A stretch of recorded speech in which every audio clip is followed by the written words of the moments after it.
Kerala ticket எப்படி வாங்குறதுன்னு பார்க்கலாம். How to buy Kerala ticket. First அண்ணா லாட்டரி ஆப்குள்ள போயிடுங்க. அதுல ஃபர்ஸ்ட் ஆப்ஷன் கேரளா லாட்டரின்னு இருக்கும்.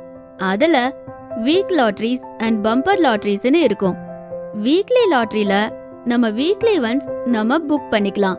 பம்பர் லாட்டரி, வீக்லி லாட்டரிஸ் அப்புறம் கிளிக் பண்ணா லாட்டரி நேம்ஸ் இருக்கும்.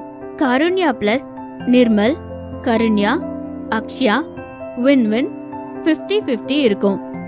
எந்த டிக்கெட் வேணுமோ கிளிக் பண்ணிக்கலாம். அதுல ஃபர்ஸ்ட் ஒரு லாட்டரி கிளிக் பண்ணி உள்ள போய்க்கலாம். அதுல first quick picks 10, quick picks 25, அப்புறம் கஸ்டமைஸ் யுவர் டிக்கெட்ஸ் மேல 3 ஆப்ஷன்ஸ் இருக்கும். குவிக் பிக்ஸ் 10 ஆட்டோமேட்டிக்கா உங்களுக்கு 10 டிக்கெட் வந்துரும் சார். அதே குவிக் பிக்ஸ் 25 அத்தனை டிக்கெட் ஆட்டோமேட்டிக்கா வந்துரும். தேர்ட் ஆப்ஷன் கஸ்டமைஸ் யுவர் டிக்கெட்ஸ்ல நம்ம சூஸ் பண்ணிக்கலாம். என்ன நம்பர் வேணுமோ அத நம்பர் செட் பண்ணி கன்ஃபார்ம் பண்ணிக்கலாம். பண்ணிட்டு கன்ஃபார்ம் கிளிக் பண்ணிட்டு சர்ச் யுவர் டிக்கெட்ஸ் கிளிக் பண்ணா கீழே உங்க டிக்கெட் நம்பர் காட்டும்.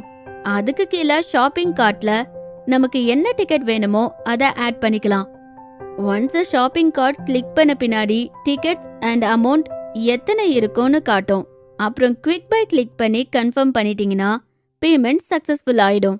உங்க லாட்டரிய வாங்கிட்டீங்க. இப்போ உங்களுக்கு கேரளா லாட்டரி டவுட் இருந்தா ஷாப்பிங் கார்ட் கீழே அபவுட் கேரளா ஸ்டேட் லாட்டரிஸ் கிளிக் பண்ணி ரீட் பண்ணிக்கலாம். நீங்க என்ன டிக்கெட் பை பண்ணி இருக்கீங்கன்னு லாட்டரிஸ்ல செக் பண்ணிக்கலாம்.